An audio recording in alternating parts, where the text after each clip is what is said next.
এখানে এই পশ্চিমবঙ্গ অষ্টাদশ বিধানসভার ভেতরে ঘাসফুলের প্রতীকে যারা জিতেছেন তার মধ্যে 2/3 বেশি বিধায়ক হচ্ছে আমরা। পার্লামেন্টারি নর্মস যা রয়েছে, আমরা তো নর্মস, পার্লামেন্টারি নর্মস অনুযায়ী we are the real principal opposition here. ভেঙে চুরমার হয়ে গেল অভিষেক বন্দ্যোপাধ্যায়ের ঔদ্ধত্যের রাজনীতি। তৃণমূলের রাশ এখন মমতা বন্দ্যোপাধ্যায়ের হাতে থাকে কিনা সেই নিয়ে বড় প্রশ্ন উঠতে শুরু করেছে। তবে অভিষেক বন্দ্যোপাধ্যায়ের নেতৃত্ব যে ইতিহাস হয়ে রয়ে গেল তা স্পষ্ট করেছেন রাজ্য বিধানসভার বিরোধী দলনেতা ঋতব্রত বন্দ্যোপাধ্যায়। ঋতব্রত সাফ জানিয়েছেন, অভিষেক বন্দ্যোপাধ্যায় তৃণমূলের পরিষদীয় দলের কেউ নন। এই বিষয়ে আমি কি বলবো, আমাদের লেজিসলেটিভ পার্টির অভিষেক ব্যানার্জি কেউ নন।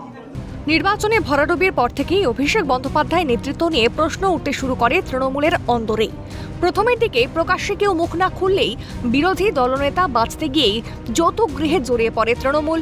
দলের বিরুদ্ধে সই জালের অভিযোগ তুলে বিধানসভার সচিবের কাছে অভিযোগ জানান ঋতব্রত, সন্দীপন সাহা। ঋতব্রতর ঘণ্টা বাঁধার মধ্য দিয়েই বিদ্রোহী বিধায়কেরা একজোট হওয়া শুরু করেন, যার ফলে তৃণমূলের পরিষদীয় দল হাতছাড়া হয়ে গেল কালীঘাটের নেতৃত্বের হাত থেকে। তৃণমূলের পরিষদীয় দলের নেতারা এখনও মমতার প্রতি আনুগত্য বোধ প্রকাশ করলেন।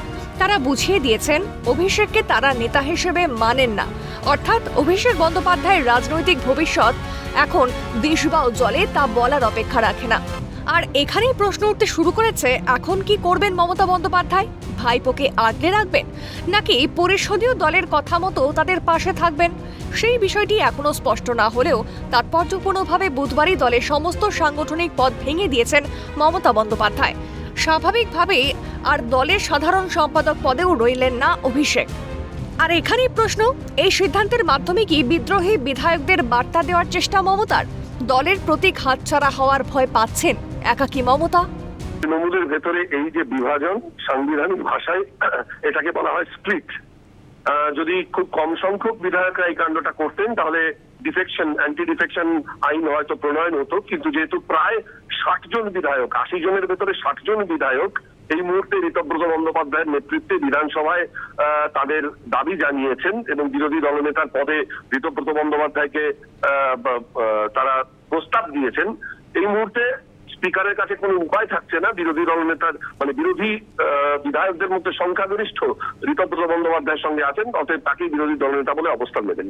কিন্তু এই যে এই সংগঠিত অংশটা, এদের ভেতরে মমতা বন্দ্যোপাধ্যায় একটা সেন্টিমেন্ট, মমতা বন্দ্যোপাধ্যায় একটা আবেগের নাম।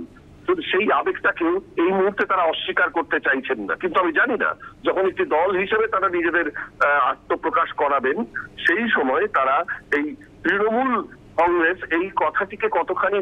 ইতিমধ্যেই নতুন পরিষদীয় দল বঙ্গের মুখ্যমন্ত্রীর প্রশংসায় পঞ্চমুখ। মুখ্যমন্ত্রীর প্রশাসনিক বৈঠকে সাধুবাদ জানিয়েছেন তারা। এমনকি সরকারের সদর্থক কাজে পাশে থাকার আশ্বাস দিয়েছেন রাজ্যের বিরোধী দলনেতা। আর এখানেই প্রশ্ন, নতুন পরিষদীয় দলের কাছে মাথা নোয়াবেন মমতা? আর না মানলেই হয়তো বঙ্গ দেখবে মহারাষ্ট্র মডেল। যাদেরকে নিয়ে মমতা বন্দ্যোপাধ্যায় দল গড়েছিলেন এবং যাদের সমর্থন নিয়ে করেছিলেন, আমি নাম করে করে বলতে পারি তাদের সঙ্গে তিনি বিশ্বাসঘাতকতা, বিস্তীর্ণভাবে বিশ্বাসঘাতকতা করেছিলেন। সেই মমতা বন্দ্যোপাধ্যায়ের প্রথমের দিকে আমাদের সঙ্গে অ্যালায়েন্স ছিল, বিজেপির তরফ থেকে বিভিন্ন রকমের সহায়তা উনি পেয়েছিলেন ওনার দলকে দাঁড় করানোর জন্য।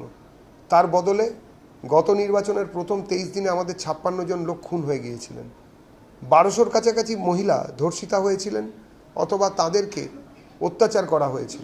সব মিলিয়ে তৃণমূলের রাজনৈতিক ভবিষ্যৎ এখন কোন পথে চালিত হয় সেটাই দেখার। তবে দলের রাজ্যে কালীঘাট কেন্দ্রিক আর রইল না তা বলার অপেক্ষা রাখে না। ক্যালকাটা নিউজ।